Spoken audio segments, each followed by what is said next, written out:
นิสนผลบุญคุ้มเวทไพ่ในไขตามาแค่สุขสีหนาวเรื่องราชสังอาสี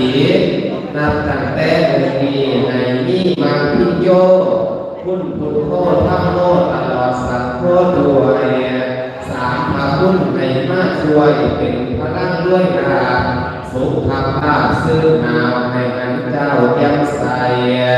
บุญที่ท่านก่อไว้กุศลทรงพระวิบูลย์เป็นสนองบุญสร้างบุญให้เกิดผลอันนั้นเดิม